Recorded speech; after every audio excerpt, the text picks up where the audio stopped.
one of the first things you're going to want to do with your guitar is tune your guitar. And we live in the 21st century. There's a lot of ways to tune your guitar. There's apps for your phone. There are all kinds of electronic tuners. And there are ways to tune it that are a little more old-fashioned, like tuning to a harmonica or a piano. I've used all those methods, and I'm going to show you a few. I recommend investing in a decent electronic tuner. They range. There's a lot of them that actually clip right onto your guitar, onto the headstock of your guitar, or if you have an app on your phone, or there are a lot of standalone tuners. There are also, if you get into playing on stage, there are tuners that plug into your guitar. And there are guitars that come with built-in tuners. There's all kinds of tuners. There's two different ways to think about tuning. If you're just playing by yourself and not really doing a lot of jamming with other musicians or playing on stage, the main thing is that your guitar is in tune with itself. As long as your low E string, for instance, doesn't feel unnaturally tight, like it's going to break, or unnaturally flappy, like a piece of spaghetti, then it's somewhere in the ballpark, we can assume. And if you tune the rest of the guitar to that string, then it'll be in tune with itself, and that will be good enough for you to play and practice on your own.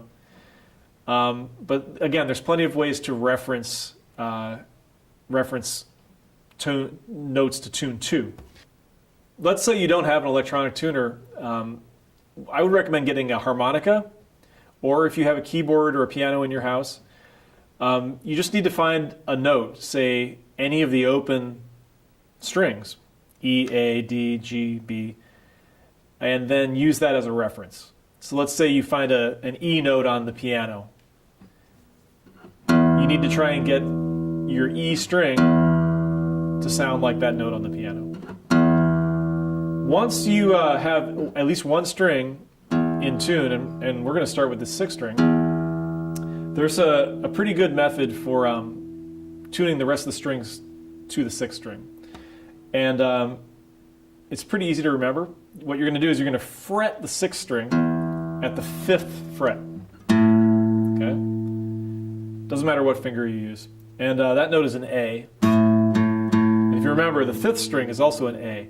So if your guitar is in tune, the fifth fret of the sixth string should sound exactly like the open fifth string. And you're going to check those against each other. If they're out of tune, you're gonna hear that it's not the same, and it's actually good training for your ears to just try and get them closer. Don't worry too much about it if you can't hear exactly if they're exactly right. It's also good practice to learn which way you need to turn the tuners to get the note to either go higher or go lower. Guitars come in a lot of different shapes and sizes. Headstocks come in a lot of shapes and sizes. I'm not going to get too hung up in which direction you should turn these because it actually does vary. But if your headstock is like this one, when you turn this way, so I'm looking clockwise, if I'm looking down, that's going to loosen the strings. And if I turn it this way, it's going to tighten the strings. Depending on what kind of make of guitar you have, you may need to study for a minute which string goes to which tuner. If you have this kind of headstock, then it's sixth string, fifth string, fourth string, third string, second string, first string. And you can get an idea just by eyeballing it and tracing the string to the right tuner. Some of this just kind of takes a little bit of practice. I think just jumping in and trying to tune your guitar is probably good advice. The worst thing that could happen is you'll break a string. It won't be the end of the world. Then you can learn how to change a string. This method I was showing you, though, if you just keep on going and following this pattern, you fret the fifth string at the fifth fret, and that should sound the same as the fourth string. Fret the fourth string the 5th fret. That should sound the same as the 3rd string. Now, there's always an exception. It would be too easy if it was just the 5th fret all the way across. So on the 3rd string, you have to go to the 4th fret.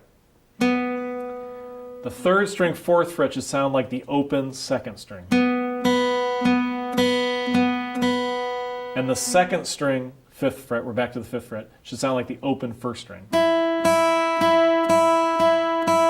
So again, I'm fretting the lower string against the next string on the 5th fret, like this. On the 5th fret. When I get to the 3rd string, I go to the 4th fret. And that will get your guitar at least in rough tune.